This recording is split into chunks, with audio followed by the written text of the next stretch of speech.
Mi llamo Rebecca Hayes. Hay momentos que una persona nunca puede olvidar. No importa cuánto tiempo pase, siguen viviendo en el peco como una herida abierta. El mío ocurrió el día de la ceremonia de retiro de mi propio padre. Aquella mañana, el cielo sobre Virginia Beach estaba completamente despejado.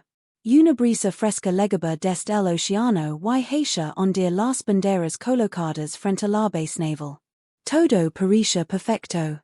Oficials con uniformes impecables caminaban junto a sus familias.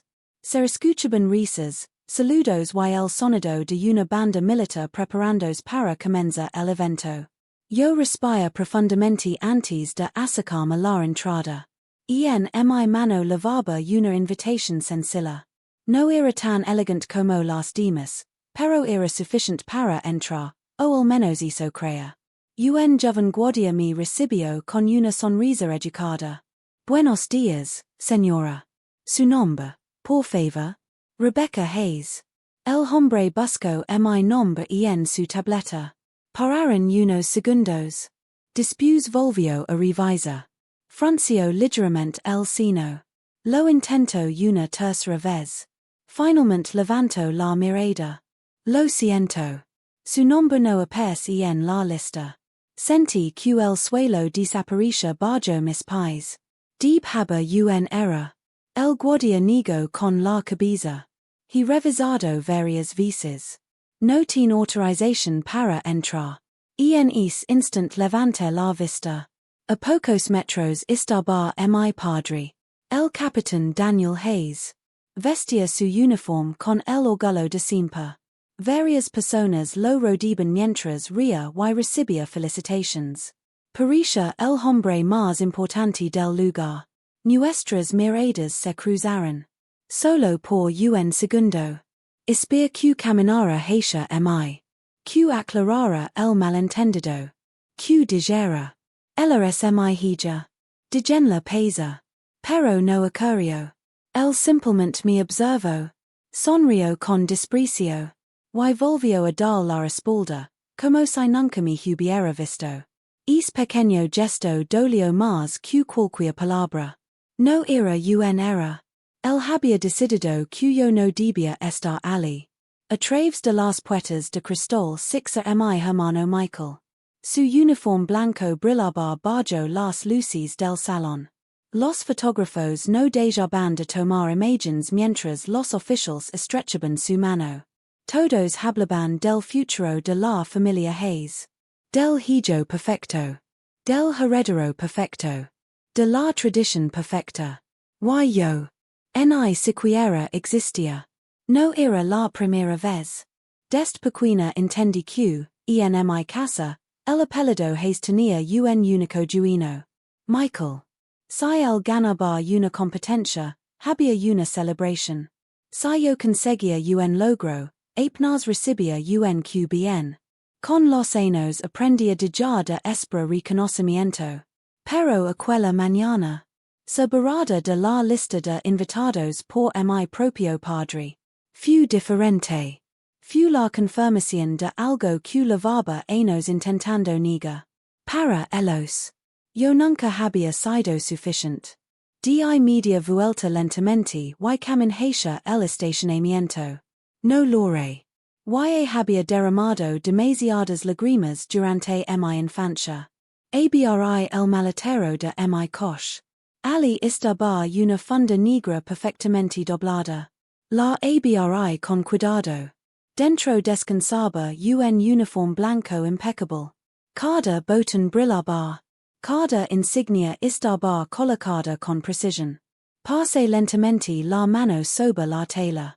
Nadie dentro de ese edificio sabía quién era realmente. Mi padre. Ni Michael. Ni los invitados. Todos creen conocer mi historia. Pero solo conocen la versión que mi familia había cantado durante años. Sonreí con calma. Porque, en pocos minutos, toda esa mentira estaba a punto de terminar. Y cuando la verdad cruzara aquellas puertas, nadie volvería a mirar el apellido Hayes de la misma manera. Mientras sostenía el uniforme entre mis manos, un recuerdo aparicio con la misma claridad que si hubiera ocurrido el día anterior. Durante muchos años pensé que el problema era yo. Creía que, si estudiaba más, si trabajaba más duro o si lograba algo realmente importante, algún día mi padre me miraría con el mismo orgullo con el que siempre observaba a Michael. Pero este día nunca llegó. Crecimos bajo el mismo techo. Compartíamos la misma mesa, el mismo apellido y los mismos padres. Sin embargo, vivíamos en mundos completamente distintos. Michael era el hijo que todos admiraban.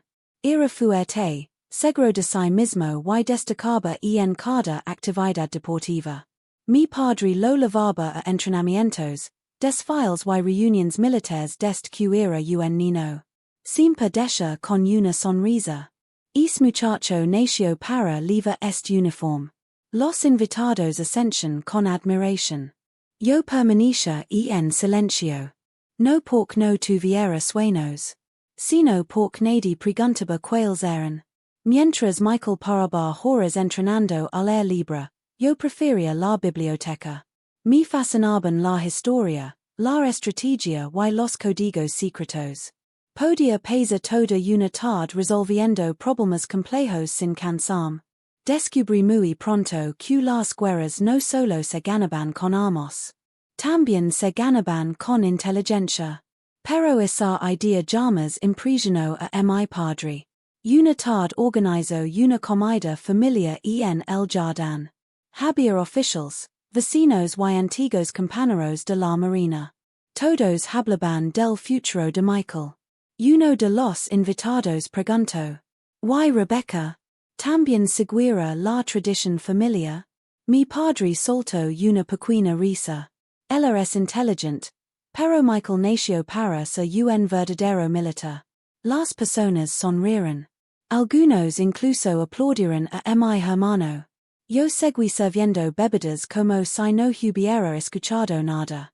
Aquella noche loré en mi habitación. No porque quisiera ser como Michael, sino porque entendí que, para mi padre, nunca sería suficiente. Pararon los años. Cuando Michael recibió la carta de aceptación de la Academia Naval, nuestra casa se convirtió en una fiesta. Las banderas decoraban el jardín. Llegaron familias de diferentes ciudades. Mi madre preparó una gran cena. Mi padre no dejaba de repetir cuánto orgullo sentía. Esa misma semana yo había ganado el primer lugar en un importante concurso nacional de criptografía. Competí contra estudiantes universitarios y especialistas mucho más que yo. Había trabajado durante meses para conseguirlo. Entré a casa con el trofeo en las manos. Esperaba, al menos, una felicitación. Mi padre apenas levantó la vista. "Buen trabajo, Rebecca." Hizo una breve pausa. Pero eso no se compara con servir en la Marina. Nada más. Nadie volvió a mencionar mi premio. Aquella fue la última vez que esperé reconocimiento dentro de mi familia.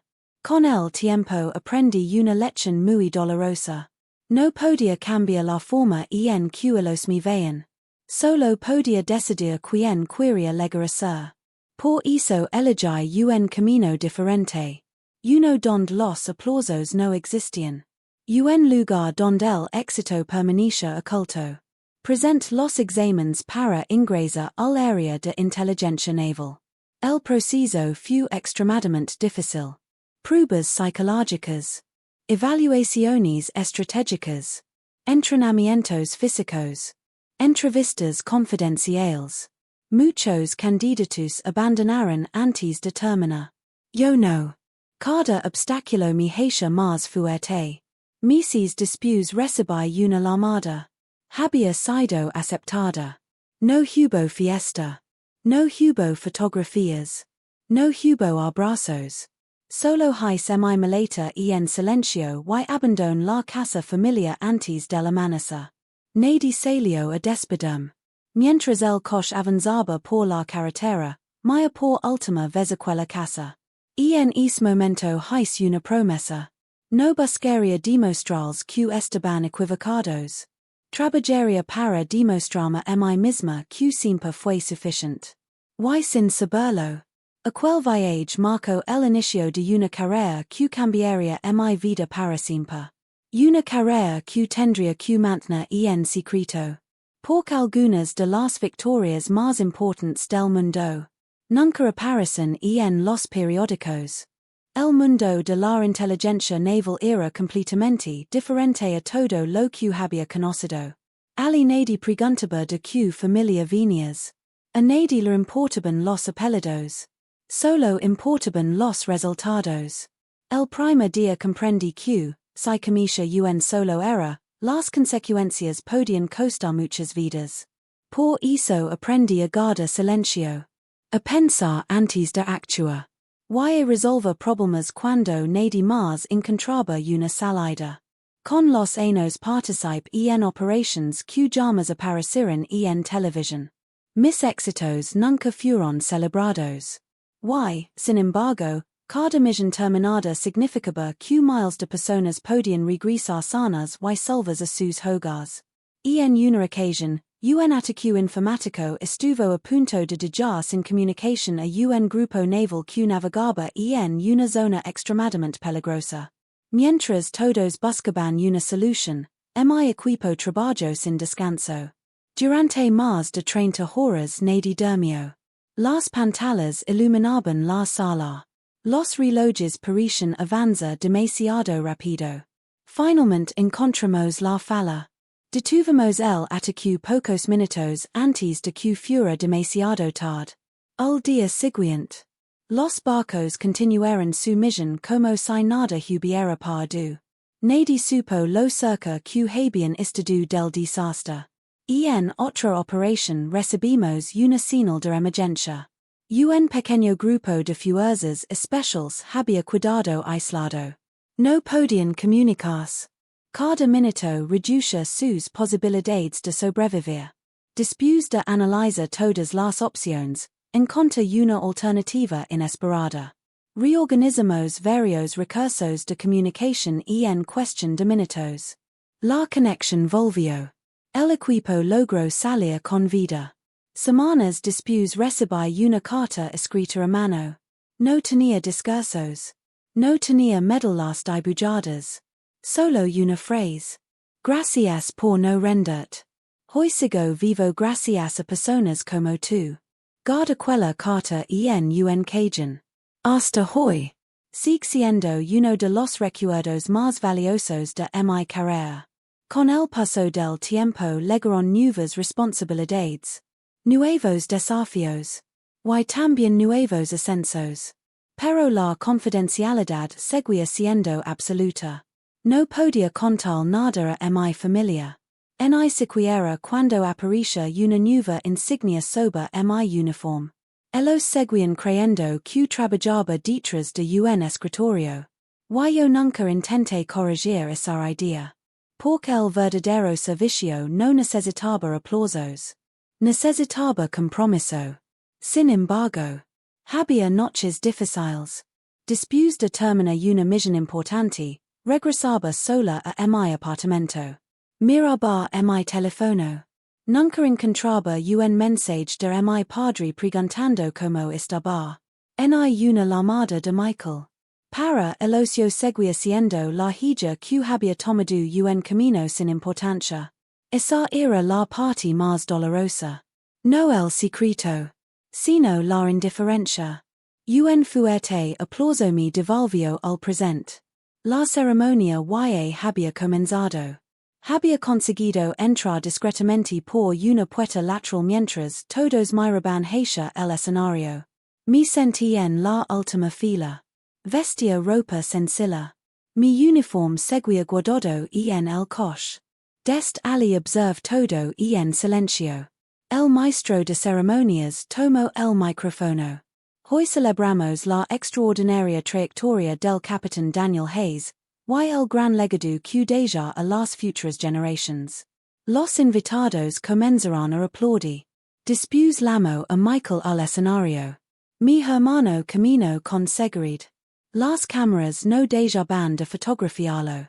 El presentador sonrió. Sin duda, el apellido hay seguirá brillando gracias a él. Otra enorme ovación llenó el salón. Yo permaneci inmóvil. No sentía rabia. Solo una profunda tranquilidad. Porque conocía una verdad que nadie más conocía. Entonces ocurrió algo inesperado. Escucha dos jóvenes oficiales sentados unas filas delante de mí. Uno habló en voz muy baja. Esa mujer de atrás, ¿no es Rebecca Hayes? El otro frunció el ceño. No pude ser. La oficial de inteligencia. Creo que sí. Ambos dejaron de hablar inmediatamente. No dijeron una palabra más. Pero la forma en que me miraban era diferente. No había desprecio. Había respeto. Y también sorpresa. Por primera vez comprendí algo importante. Mi familia había logrado ocultar mi historia dentro de casa. Pero fuera de ella. Había personas que se conocen mi trabajo. Personas que nunca me habían visto como una sombra. Respira lentamente. Mira la puerta principal del salón. Luego pensé en el uniforme que seguía esperándome dentro del coche. Había llegado el momento. Y no podía seguir escondiéndome. La verdad estaba lista para entrar por esa puerta. Y nadie sería capaz de detenerla. Salí del salón sin hacer ruido. Nadie prestó atención a la mujer que caminaba sola por el pasillo. Era exactamente como había vivido durante años. Invisible. Las voces de los invitados quedaron atrás mientras cruzaba las puertas de cristal y llegaba al estacionamiento. El viento movía las banderas de la base naval y el air olía mar.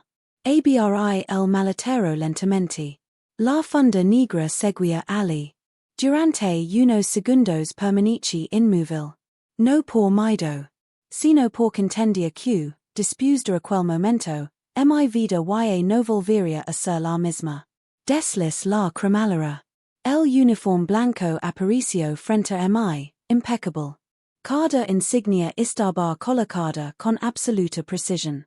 Cada detalle representaba años de disciplina, noches sin dormir y decisiones tomadas bajo una enorme presión. Comencé a vestirme con calma. Primero la chaqueta. Después los botones. Luego acomodé el cuello. Finalmente tomé las insignias de rango. Las observé durante unos segundos. No eran un símbolo de poder. Eran el recuerdo de cada sacrificio que nadie había visto. Las coloqué sobre mis hombros. Respira profundamente. Mira mi reflejo en la ventana del coche. Y no ver a la niña que siempre intentaba ganar la aprobación de su padre. Frente a mí estaba una mujer que había construido su propio camino. Una oficial respetada. Una líder.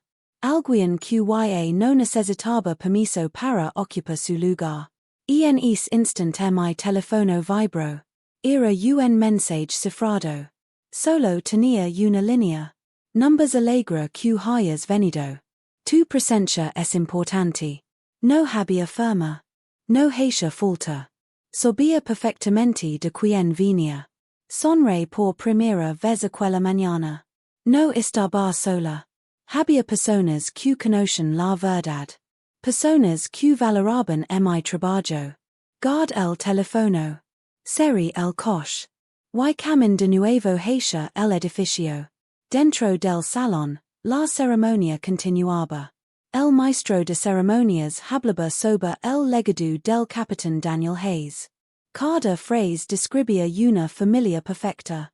Una historia perfecta. Un apellido perfecto. Pero esa historia tenía una página arrancada. Y esa página estaba a punto de regresar. Empujé lentamente las grandes puertas. El sonido recorrió todo el salón. Las conversaciones se detuvieron. Algunas personas giraron la cabeza. Después otras hicieron lo mismo. En pocos segundos. Todas las miradas estaban sobre mí. El silencio fue absoluto. Nadie esperaba ver una mujer con aquel uniforme entrando por la puerta principal. Comença a caminar. Mis pasos resonaban sobre el suelo brillante. Tac, tac, tac. No tenía prisa. No necesitaba hablar. Cada paso deja mucho más que cualquier discurso. Vaya Michael. Su sonrisa desapareció inmediatamente. Sus ojos se abrieron con incredulidad. Intento comprender lo que estaba viendo. Pero no encontraba una explicación. Después mía a mi padre. El vaso que sostenía quedó inmóvil en su mano. Su expresión cambió por completo. Por primera vez en muchos años. No parecía un hombre seguro de sí mismo. Parecía alguien que acababa de descubrir una verdad imposible de ignorar. El maestro de ceremonias dejó de hablar. El micrófono permaneció en silencio. Nadie sabía qué hacer. Seguí avanzando. La distancia hasta el escenario parecía interminable. Entonces ocurrió algo inesperado. Un oficial veterano, sentado en una de las primeras filas, me reconoció. Se levantó lentamente. Su movimiento llamó la atención de quienes estaban cerca. Me miró con respeto. Luego levó su mano a la frente. Realizó un saludo militar impecable. Durante un segundo nadie reaccionó. Después otro oficial hizo lo mismo. ¿Why otro? ¿Why otro más? En cuestión de segundos, toda una fila estaba de pie. El sonido de las sillas rompiendo el silencio llenó el salón. Las personas comenzaron a mirarse entre sí, confundidas. Los civiles no entendían lo que estaba ocurriendo. Pero los militares sí. Ellos conocen el significado de aquel uniforme. Why, sobre todo. Sabían quién era la mujer que acababa de entrar. El respeto empezó a extenderse por toda la sala como una ola imposible de detener. Mi padre observaba la escena sin poder pronunciar una sola palabra. Michael bajó lentamente la cabeza. Por primera vez en su vida. Comprendió que el apellido Hayes nunca había pertenecido solamente a él. Y aquello era solo el comienzo. Porque todavía nadie había escuchado toda la verdad. El salón permanecía en un silencio absoluto. Nadie hablaba. Nadie se movía. Solo se escuchaba el sonido de mis pasos mientras avanzaba por el pasillo central. No necesitaba explicar quién era. Mi uniforme lo hacía por mí. Las insignias sobre mis hombros hablaban de años de servicio, de decisiones difíciles y de responsabilidades que muy pocos podían comprender. Cuando llegué la primera fila, me detuve. No mira al público. No busqué la reacción de mi padre. Simplemente tomé asiento con absoluta tranquilidad. Ese pequeño gesto cambió por completo el ambiente de la ceremonia. Un almirante de alto rango caminó directamente hacia mí. Extendió la mano con una sonrisa sincera. Es un honor conocer por fin a la persona que ha dirigido algunas de las operaciones más importantes de los últimos años. Le respondí con un firme apretón de manos. Después luego otro oficial. Y luego otro. En pocos minutos, varios comandantes y almirantes se acercaron para saludar. Algunos solo dijeron unas pocas palabras. Otros simplemente inclinaron la cabeza con respeto. No hacían falta largos discursos. El reconocimiento estaba en sus miradas. Mientras tanto, mi padre seguía inmóvil. Durante toda su carrera había sonado con recibir ese nivel de respeto. Ahora estaba viendo como los oficiales más importantes del lugar se acercaban, no a él, sino a la hija que había intentado borrar de aquella ceremonia. Michael tampoco levantaba la vista. Por primera vez comprendía que competir conmigo nunca había sido necesario. El verdadero enemigo había sido el orgullo. El maestro de ceremonias respiró profundamente. Tomó nuevamente el micrófono. Esta vez habló con una voz mucho más humilde. Señoras y señores, Hoy hemos descubierto que el legado de la familia Hayes es mucho más grande de lo que imaginábamos. El público comenzó a aplaudir. Al principio fueron unos pocos. Después muchos más. Y en cuestión de segundos, todo el salón estaba de pie. Los aplausos llenaron cada rincón del edificio. No eran aplausos por un rango. Ni por una medalla. Eran aplausos para una mujer que había trabajado durante años sin buscar reconocimiento. Mientras las personas seguían aplaudiendo, record algo que había aprendido durante mi carrera. El verdadero liderazgo no consiste en ser el más admirado. Consiste en hacer lo correcto, incluso cuando nadie está mirando. Aquella verdad me había acompañado durante 15 años. Y nunca me había fallado. Cuando terminó la ceremonia, los invitados comenzaron a salir lentamente. Michael fue el primero en acercarse. Su voz no transmitía orgullo. Solo sinceridad. Rebecca. Hizo una pausa. Desde cuando ocupas ese cargo? Lo mira con calma. Desde hace muchos años. El bajó la cabeza. Lo siento. No respondió nada más. Sabía que no existían palabras suficientes para recuperar todo el tiempo perdido. Unos segundos después apareció mi padre. Nos quedamos frente a frente. Durante toda mi infancia había imaginado ese momento. Pensé que sentiría rabia.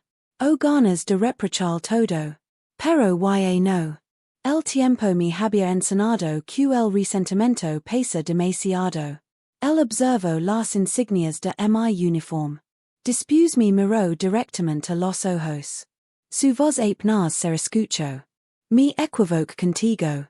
Aquellas 4 palabras llegaron muchos años tarde. No podían cambiar mi perdón. No podían borrar las lágrimas, el rechazo ni el silencio. Pero demostraban que, por fin, había visto la verdad.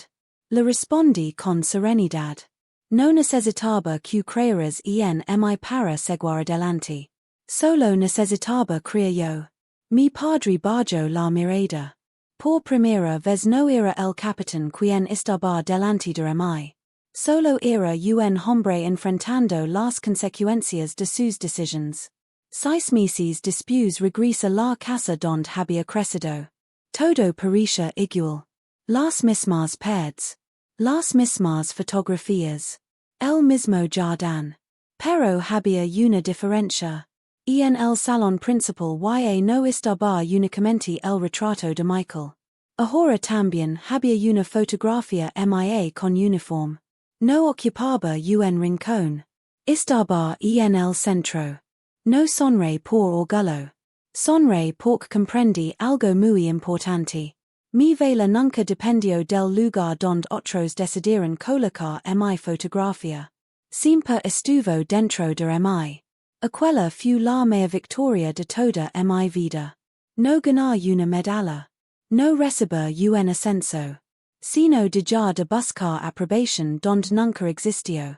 Porque cuando una persona conoce su verdadero vela, nadie puede volver a borrarla. Si esta historia te emocionó y crees que muchas personas necesitan escuchar mensajes como este, suscríbete al canal, deja tu me gusta y comparte este video. Cada semana encontrarás nuevas historias llenas de emociones, superación y giros inesperados. Gracias por acompañarme hasta el final. Nos vemos en la próxima historia.